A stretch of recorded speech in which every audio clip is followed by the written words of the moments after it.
Well, good Saturday morning to you. This is Tabasco, the Gen X sophisticated biker, and this is Garage Therapy. That helped with moving down here. So when I moved down here, I really didn't know any of our club brothers that well from down here. It's a big nation, and so I got right in and stepped up, volunteered, and uh, to learn that things can be a little different depending on where you go. And I didn't know that this particular state was just a melting pot of clubs. I mean, just tremendously. I had no idea really. But I met some great clubs from some national clubs that you guys would know. And one thing you'll find on our broadcast, we're never going to try to mention a club name. I feel like, again, I was always brought up that you don't talk, out of school, and that could be good or bad, really. But I mean, who you're talking about. But the truth of the matter is, the only club name that should come out of your mouth is your own. Just the way I was raised. So anyway, made a lot of good friends. Still have them down here in national leadership, and I hope to have some of them on the podcast. And we won't ever be discussing dirt or the latest events or who's better than who, because that's just not the format for this, and it's none of my business. One thing about the club that when I retired, hung my patch, I liked it most was that we didn't say we're on anyone's side of the fence. We stood on our own, and we were the fence, and that was the best. One of the biggest things that attracted me to them, because you get caught up in people's indifferences, and it's the same as anything. It could be a relationship, could be your girlfriend, if you're a girl, it could be your girlfriend or friend girl, or vice versa. They're having problems with relationships, and or if you're a dude and you take that side and you really get on that side hard, and 8 months down the road they're holding hands and engaged to get married, and you stepped in that, and you pretty much lost a friendship, or you look like an idiot. But so same thing here. Clubs will peak and valley. They have for many years.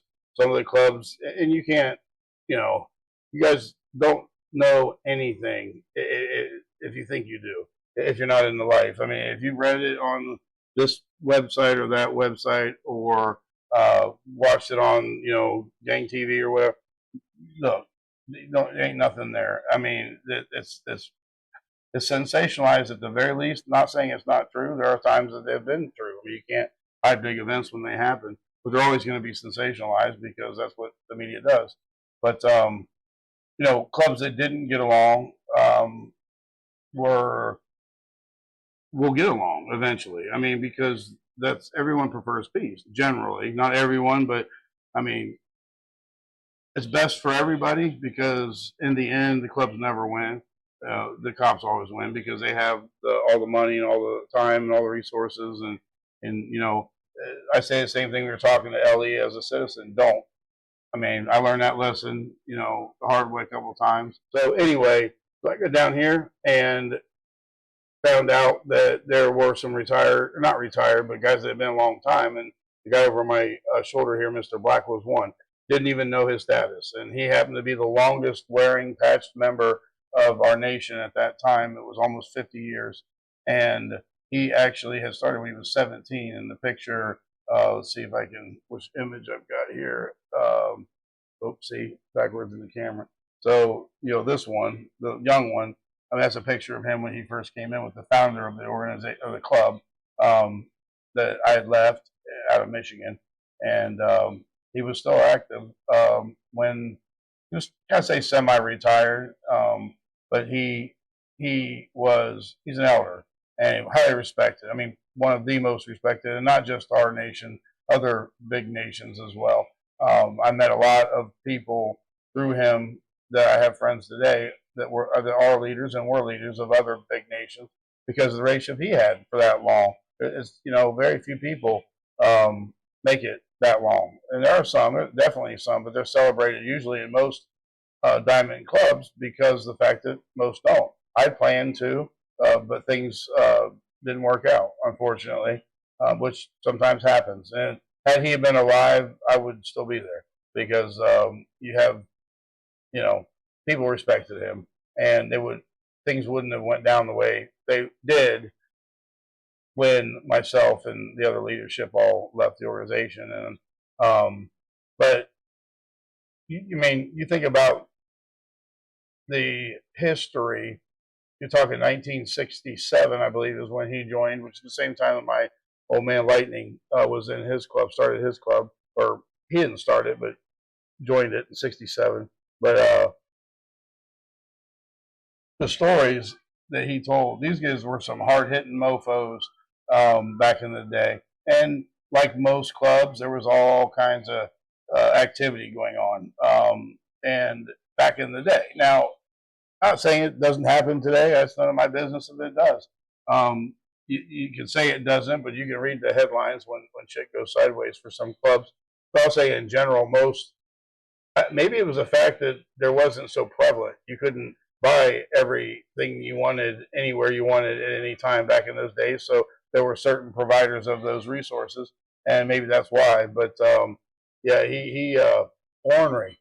I mean, I told him, and look, I talked to him almost, I mean, every single day, at least 2 times or 3 times a day for probably the last 4 years of his life. We just hit it off. I don't know why. I mean, I actually moved to where I'm at on this part of the state specifically because he and a couple other of the oldest patch wearing members from Michigan lived here. So I could spend every second I could with them because I learned and absorbed so much. We didn't always agree, and I was in a leadership position as well. But, you know, can't argue with that experience. Although sometimes it's difficult to modernize because they just want to go do things the old school way. And it's like, well, you know, that's, we can do that, but I mean, how much money we got? Because every single one of us is going to go to jail. You just can't get away with that anymore because everyone's got a cell phone. Everyone wants to record. Everyone has been indoctrinated and programmed to you know, use those digits on the phone. Mr. Black was not his original road name. I started calling him that about a year after I met him because based off the Reservoir Dogs characters, because his name was not necessarily something you want to yell across the parking lot, you know, everywhere in these times. It just doesn't fit, you know, and maybe it did back then, but I think you can get it if it's Mr. Black. He was Mr. N, but N Baby is what they really called him. But yeah, he was only 17 when he joined, you know, this club, and they still have that clubhouse, the mother chapter up in Michigan, and he was just a knucklehead. I heard, you know, from the word go, ornery as hell, and they sent him. He was when he was a probate, they sent him upstairs. This is a big building, and it has an apartment upstairs, and so they sent him upstairs, and they were having some concerns over some other team, and they said, you know, if anybody comes down our street, then, you know, let them have it, you know. So he took that as their word, man. And so they're having their meeting downstairs, and all of a sudden you hear blam, blam, blam, blam, blam out the windows upstairs. And they're like, holy shit! They, you know, jump, run, and run outside and stuff, and his car stopped and went down, you know, past the building there. It didn't hit anybody, but and they ran upstairs like, what the hell is some woman, man? And none related. And they're like, what the hell are you doing? He said, well, you said if anybody turns on our road. I mean, there's other houses and buildings on this road, man. I meant, you know, if the club, you know, were to come around the house or do whatever, basically try to give them something to do to keep them out of trouble and keep them out of the way. So they end up sending him to the basement to count cans or something. But that's how ornery he was. He told me a story once that they were, again, at some other team that was rivaling with them, and they were going to put a propane bomb in it or at it or whatever. I don't know how you do that. Know nothing about that.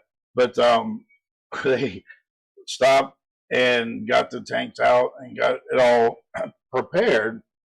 And he was getting ready to do whatever you do to ignite whatever, and it was like propane cylinders, and the car wouldn't start. So, you know, fortunately it hadn't detonated it, and they hadn't done whatever they had to do to fire it up. And it was like cold. Of course, they're from up north Michigan. But he looks at the guy and he's like, man, I'm not. So here's what we're going to have to do. I'm going to have to beat you up. He said, and then, or maybe, you know, maybe they did ignite it. I don't know. But he said, I'm going to have to beat you up, and, you know, this is going to suck. But then that way you tell the LE that, you got hijacked and or carjacked. I don't know if that was even a term back then. Kidnapped, and that, I drug you here. And the guy's like, what the fuck? He's like, I don't want, that doesn't sound like a good plan. He's like, I know, man, it's going to suck, but, I'm going to have to, beat you up pretty good. He's like, and the guy's like trying desperately, and boom, the car fired up. And I never heard the end of the story with regard to the building. But, yeah, that's how ornery he was. But, again, in this life, you earn your respect every day. And I tried to tell that to everyone that I taught, that came up behind me or under my leadership at whatever level I was at, chapter, state, or national, or whatever. That's me, though. I mean, that's not everybody. I felt that the code is what we live for. I don't know. I look back at some of the things that we did, and I question myself now. But I did it for whatever reason I did it for. It seems once you walk away from it for a minute, you start looking at those things, and really, even when you're there, when some of the risks that we're taking for what, it's like this is literally over an idealistic or an ideology that's outdated, and most people don't even follow the wear of the patch. And that was my beef. I mean, was that you can't shake someone's hand, and to me, that's everything. And that's what the code is about. And then literally drop your guard and get attacked by them. I mean, and there are some that are worse than others with that. And we had beefs with, and I wasn't there, but there was a beef with another team. Some of our guys did in the middle of an intersection, and broad daylight, and over a camera was involved. We always call these cameras, and I saw it, the fight on Facebook on a video, that I was hour and a half away, and I saw it, not by anybody saying it to me. I mean, I literally was just looking at my Facebook and saw the film of the incident from two different angles with the commentary of the people that were in the car before I ever even got the call about what had happened.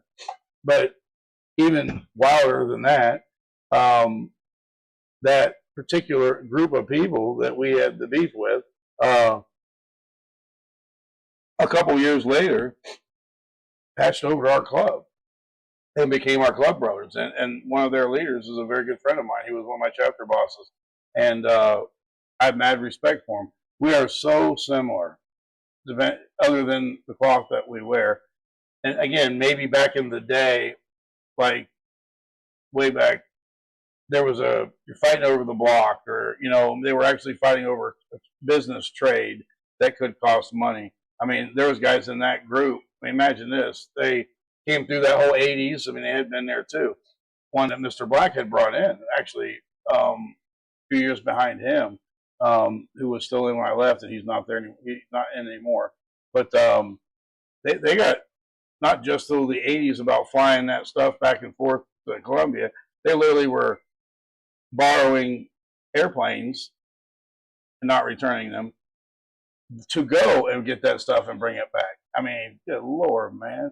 It's a whole different world today. You can say that, but I'm sure it was no easier for them at the time than it would have been, if you were Al Capone. They could say, oh, that was the life. That was easy back then. Oh, they had no radios. They had, the V8 Fords and the Tommy guns and all that. But each time you live in is just as difficult as the time you live in, if that makes any sense.